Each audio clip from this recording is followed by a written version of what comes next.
ಬಂದಿಲ್ವೇನಪ್ಪ?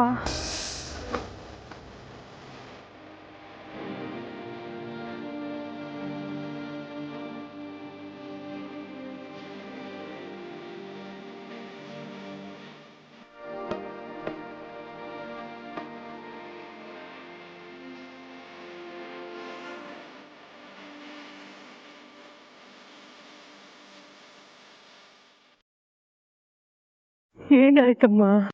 ಯಜಮಾನ್ರನ್ನ ನೋಡಿದ್ರೆ ಪಾಪ ಅನಿಸ್ತಿದೆ ಸಾವಿತ್ರಕ್ಕ. ಜನನಿನ್ ಕಾಪಾಡ್ಕೊಳ್ಳೋದಕ್ಕೋಸ್ಕರ ನಾನೇನೋ ನನ್ನ ಮಗುನ ಜನನಿಗೆ ಕೊಟ್ಬಿಟ್ಟೆ. ಆದ್ರೆ ನನ್ನ ಮಗುನ್ ನೋಡೋದಕ್ಕೆ ದಿನಕ್ಕೆ ಒಂದ್ಸಲಿನಾದ್ರೂ ಅರಸನ್ ಕೋಟೆಗೆ ಬರ್ತೀನಿ, ಮಗು ಜೊತೆ ಕಾಲ ಕಳಿತೀನಿ, ಸಾಧ್ಯ ಆದ್ರೆ ಮಗುಗ್ ಹಾಲು ಕುಡಿಸ್ತೀನಿ, ಸಮಾಧಾನ ಪಟ್ಕೋತೀನಿ. ಆದ್ರೆ ಯಜಮಾನ್ರು ಒಂದ್ ಕಡೆ ಮಗು ಹೋಯ್ತಲ್ಲ ಅನ್ನೋ ನೋವು, ಮತ್ತೊಂದ್ ಕಡೆ ಗರ್ಭಕೋಶ ತೆಗ್ದಿದ್ದಾರೆ, ತಾನು ಯಾವತ್ತೂ ತಂದೆ ಆಗೋದಕ್ಕಾಗಲ್ಲ ಅನ್ನೋ ನಿರಾಸೆ. ಆದ್ರೂ ಇದನ್ನೆಲ್ಲ ನನಗೋಸ್ಕರ ತಡ್ಕೋತಿದ್ದಾರಲ್ಲ ಸಾವಿತ್ರಕ್ಕ. ಪ್ರತಿ ಸಲ ಅವ್ರವ್ರ ದೊಡ್ಡತನ ತೋರಿಸ್ತಾ ಇದ್ದಾರೆ. ನಾನು ತುಂಬಾ ಸ್ವಾರ್ಥಿ ಆಗ್ಬಿಟ್ಟೆ ಅಂತ ಅನ್ನಿಸ್ತಿದೆ.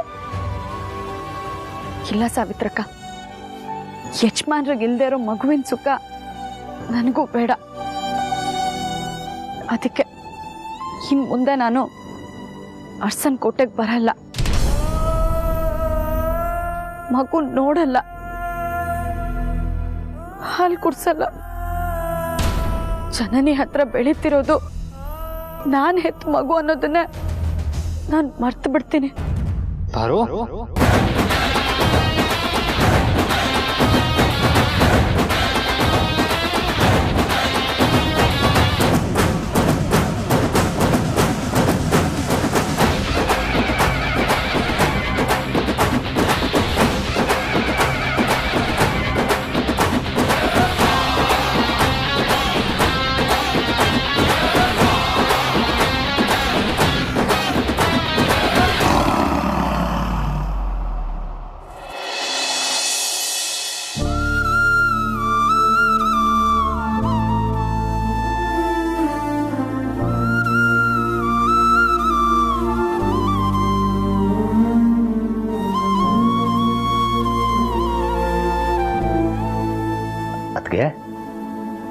ಯಾಕಿಲ್ಲಿ ಒಬ್ಬರೇ ಕೂತಿದ್ದೀರಾ? ಪಾರ್ವತಿ ಚಿಂತೆನಾ?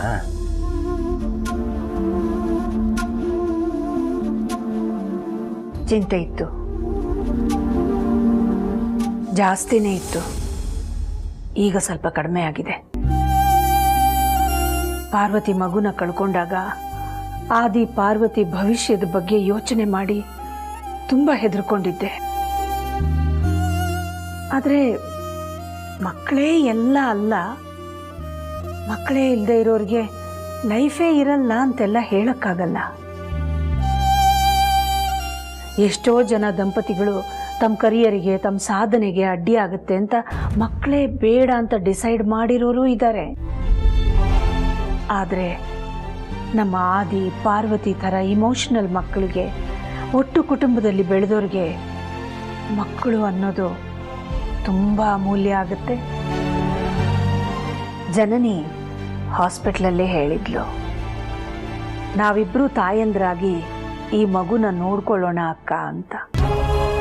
ಆದರೆ ಪಾರ್ವತಿ ಈ ಮಾತನ್ನ ಒಪ್ಕೋತಾಳ? ಸೀರಿಯಸ್ ಆಗಿ ತಗೋತಾಳ? ಜನನಿ ಮಗುನೇ ತನ್ನ ಮಗು ಅಂತ ಅಂದ್ಕೊಂಡು ತಾನು ಮಗು ಕಳ್ಕೊಂಡ ನೋವನ್ನ ಮರಿತಾಳ ಅನ್ನೋ ಗೊಂದಲ ಇತ್ತು. ಇವತ್ತು ಆ ಗೊಂದಲಕ್ಕೆ ಒಂದು ತೆರೆ ಬಿತ್ತು.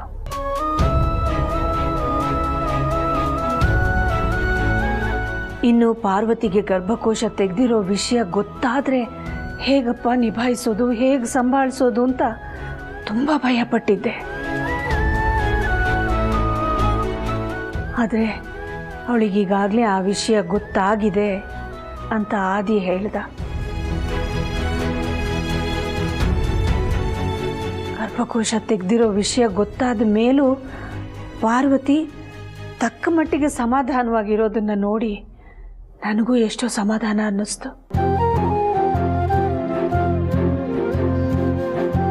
ಪಾರ್ವತಿ ತನ್ನ ಮಗುಗೆ ಅಂತ ತಂದಿಟ್ಕೊಂಡ ಹರಳೆಣ್ಣೆ, ಕಸ್ತೂರಿ ಮಾತ್ರೆ, ಕೇಸರಿ ಎಲ್ಲ ಜನನಿ ಮಗುಗೆ ತಂದು ಕೊಟ್ಟು ಹೋದ್ಲು.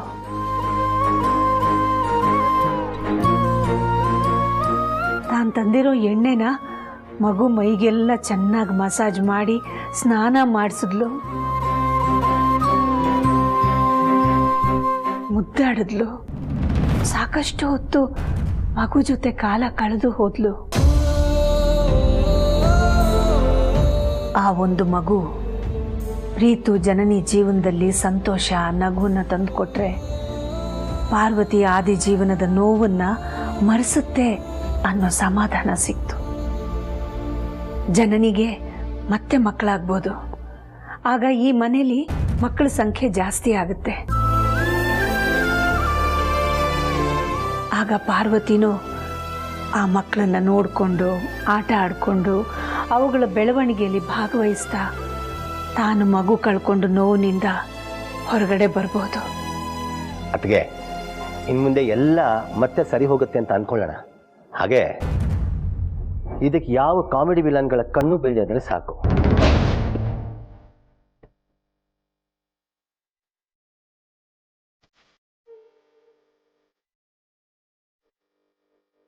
ಮೋಹನ್, ದಾಮಿನಿಗೆ ಮತ್ತೆ ಮತ್ತೆ ಚುಚ್ಚಿ ಮಾತಾಡಬೇಡಿ. ಅವಳು ಸ್ವಲ್ಪ ಮೆತ್ತಗಾಗಿದ್ದಾಳೆ ಅನ್ನಿಸ್ತಿದೆ.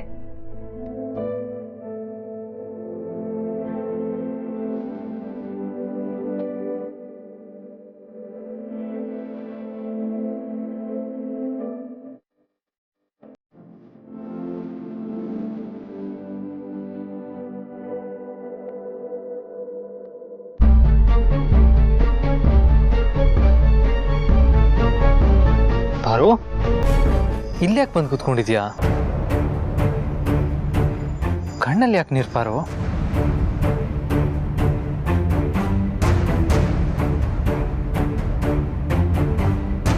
ಸಾವಿತ್ರ ಮನೆ ಬಂದು ಸಮಾಧಾನ ಮಾಡ್ತಾ ಇದ್ದಾರೆ ಅಂದ್ರೆ ಮಗು ವಿಷಯನೇ ಇರ್ಬೇಕಲ್ವಾ?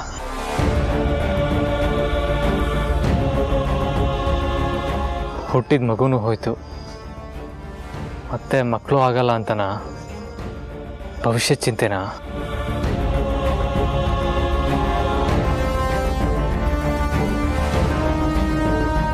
ನಾನಿಲ್ವಾ ಪಾರು? ನನಗೆ ನೀನು, ನಿನಗೆ ನಾನು, ಭವಿಷ್ಯವಾಗಿರೋಣ.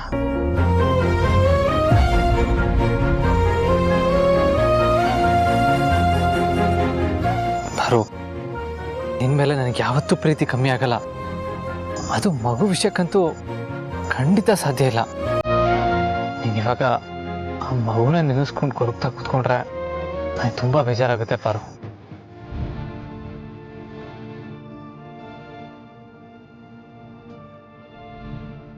ಸಾವಿತ್ರಮ್ಮ, ನೀವಾದ್ರೂ ನಿಮ್ಮ ಮಗಳಿಗೆ ಒಂದು ಸ್ವಲ್ಪ ಬುದ್ಧಿವಾದ ಹೇಳಿ. ಮಗು ಬೇಕು ಅಂತಾನೆ ಆದ್ರೆ ದತ್ತು ತಗೋಣ ಅಂತಾನು ಹೇಳಿದ್ದೀನಿ.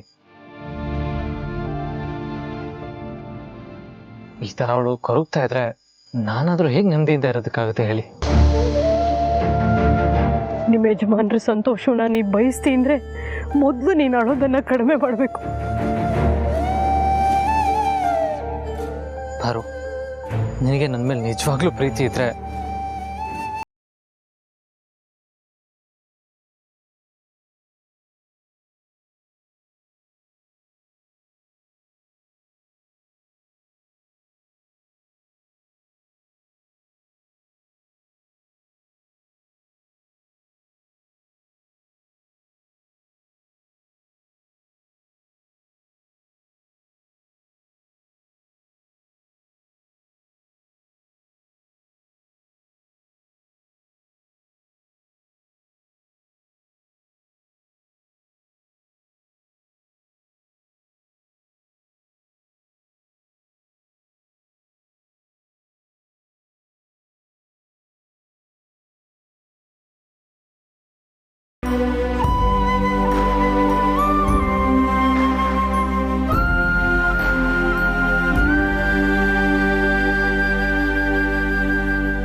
ಸರಿ ಸವಿತ್ರಕ್ಕ, ನೀನು ಹೋಗಿ ಮಲ್ಕೋ. ನಾನು ಹೋಗ್ತೀನಮ್ಮ, ಮೊದಲು ನೀನು ಹೋಗಿ ನಿದ್ದೆ ಮಾಡು. ಸಾವಿತ್ರಮ್ಮ, ಈಗ ನಮ್ಗೆಲ್ಲರಿಗೂ ನಿದ್ದೆ ಅವಶ್ಯಕತೆ ಇದೆ. ನಿಮ್ಮ ಮಗಳು ನೆಮ್ಮದಿಯಾಗಿ ನಿದ್ದೆ ಮಾಡೋ ಥರ ನೋಡ್ಕೊಳ್ಳೋ ಜವಾಬ್ದಾರಿ ನಂದು. ನೀವು ನೆಮ್ಮದಿಯಾಗಿ ಹೋಗಿ ಮಲ್ಕೊಡಿ. ಸರಿನಪ್ಪ.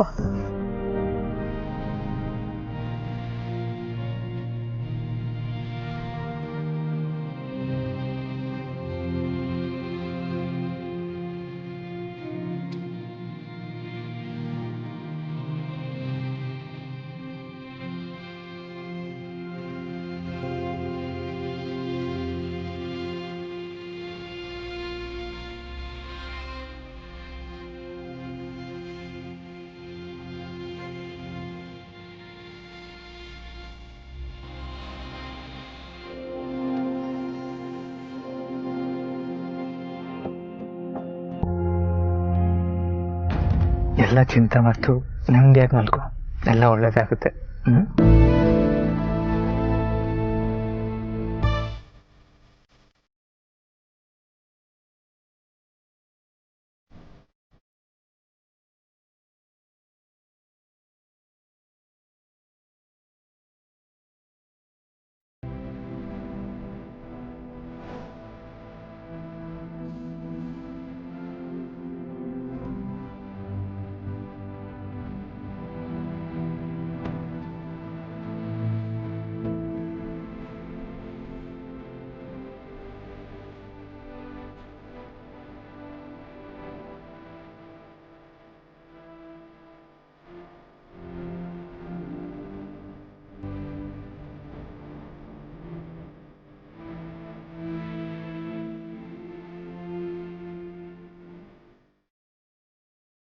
ನಮ್ಮ ಮಗುನು ಹಿಂಗೆ ಬದುಕಿದ್ರೆ ಇಲ್ಲೇ ನಮ್ಮಿಬ್ಬರು ಮಧ್ಯ ಬದುಕಿರೋದಲ್ವಾ?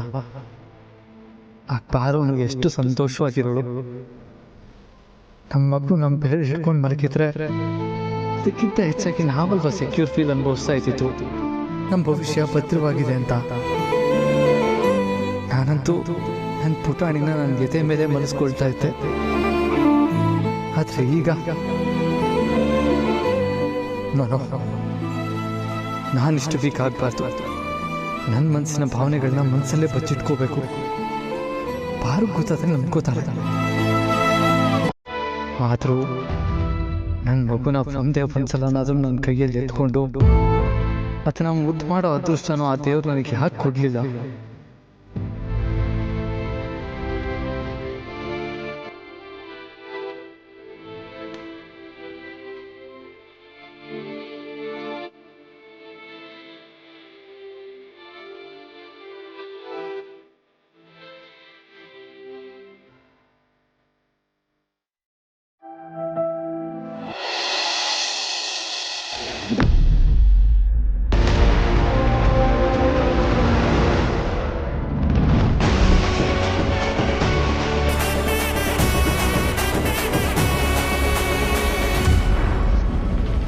ಪಾರು, ಏನಾಯ್ತು ಯಜಮಾನ್ರೆ?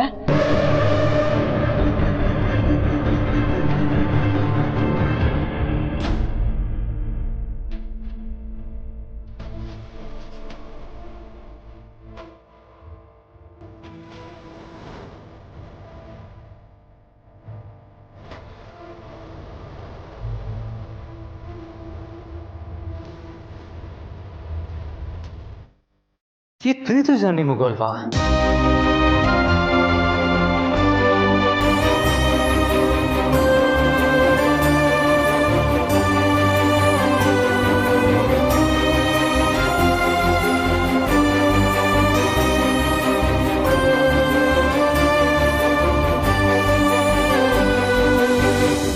ಈ ಮಗು ನಿಲ್ಲಿ ಯಾರು ಕರ್ಕೊಂಡ್ಬಂದಿದ್ದು?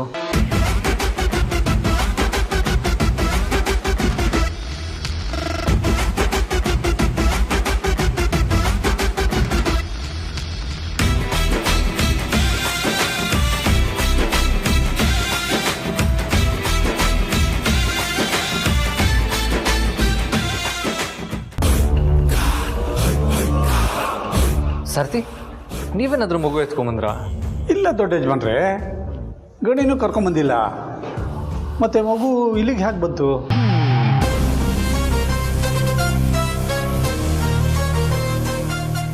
ಅಯ್ಯೋ ಮಗು ಹೇಳ್ತಾ ಇದೆ.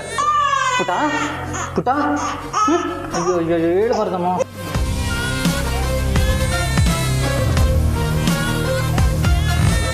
ಯಾಕೆ ಪುಟ ಹೇಳ್ತಾ ಇದೆಯಾ? ಅಳ್ಬಾರ್ದು ಚಾಣಮರಿ ಅಲ್ವಾ? ಅಳ್ಬಾರ್ದಮ್ಮ, ಅಳ್ಬಾರ್ದು.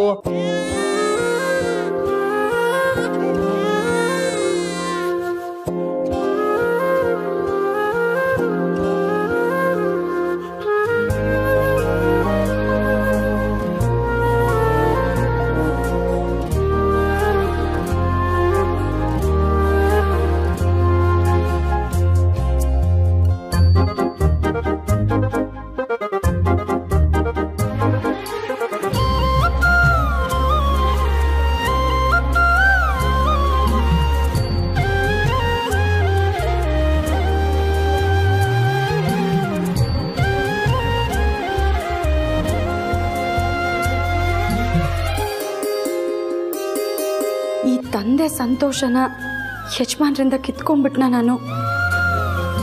ಜನನಿ ಮಗು ಅಂದ್ಕೊಂಡ್ರು ಅದೆಷ್ಟು ಭಾವುಕರಾಗ್ತಿದ್ದಾರೆ. ಇನ್ನು ಈ ಮಗು ನಮ್ಮದೇ ಅಂತ ಗೊತ್ತಾಗ್ಬಿಟ್ರೆ ಮುಚ್ಚಿಟ್ಟು ದುಃಖ ಎಲ್ಲ ಮರೆಯಾಗಿ ಹೋಗುತ್ತೆ. ಅದೆಂಥ ಖುಷಿ ಆಗ್ಬೋದಲ್ವಾ? ಅಪ್ಪ ಮಗಳು ಈ ರೀತಿ ಇರೋದನ್ನ ನೋಡಿ ನನ್ನನ್ನು ನಾನು ಕಟ್ಟಾಕೊಳ್ಳೋದಕ್ಕಾಗ್ತಿಲ್ಲ. ಹೇಳ್ಬಿಟ್ಲಾ? ಅಲ್ಲ, ಮಗುನ ಯಾರು ಕರ್ಕೊಂಡ್ ಬಂದಿಲ್ಲ ಅಂದ್ರೆ ಮಗು ಹೇಗೆ ಬರೋದಕ್ಕೆ ಸಾಧ್ಯ?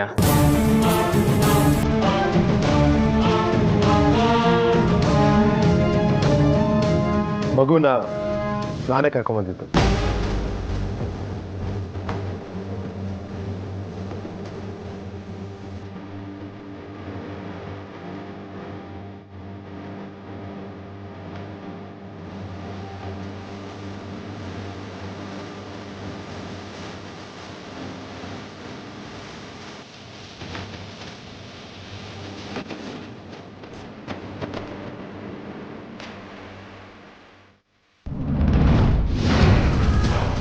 ಜನನಿ, ನೀನು ಇಲ್ಲಿದೆಯಾ? ಮಗು ಎಲ್ಲಮ್ಮ? ನಾನು ನಿನ್ನ ರೂಮಿಗೆ ಹೋಗಿದ್ದೆ, ಅಲ್ಲಿ ನೀನು ಮಗು ಇಬ್ಬರು ಇರಲಿಲ್ಲ. ಇಲ್ಲಿ ಬಂದು ನೋಡಿದ್ರೆ ನೀನು ಒಬ್ಬಳೇ ಕೂತಿದ್ಯಾ. ಮಗು ಎಲ್ಲಿ? ಅವ್ರ ಅಮ್ಮನ ಹತ್ರ. ಅಮ್ಮನ? ಯಾವಮ್ಮ? ಪಾರ್ವತಿ ಅಕ್ಕ.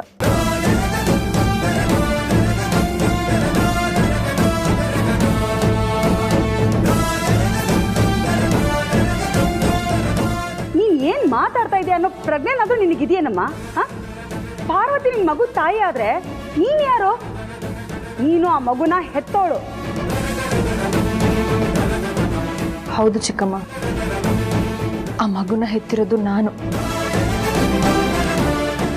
ಆದ್ರೆ ಅದನ್ನ ಸಾಕ್ಬೇಕಾಗಿರೋದು ನಾವಿಬ್ರು. ನನ್ನ ಮಗುಗೆ ಇಬ್ರು ಅಮ್ಮಂದ್ರು, ನಾನು, ನಮ್ಮ ಪಾರ್ವತಿ ಅಕ್ಕ. ಅಕ್ಕ ಅವ್ರ ಮಗುನ ಕಳ್ಕೊಂಡ್ಮೇಲೆ ನನ್ನ ಮಗು ನಮ್ಮಿಬ್ಬರಿಗೂ ಮಗು ಆಗಿರುತ್ತೆ ಅಂತ ನಾನೇ ಅಕ್ಕನ ಹತ್ರ ಹೇಳಿದ್ದೀನಿ.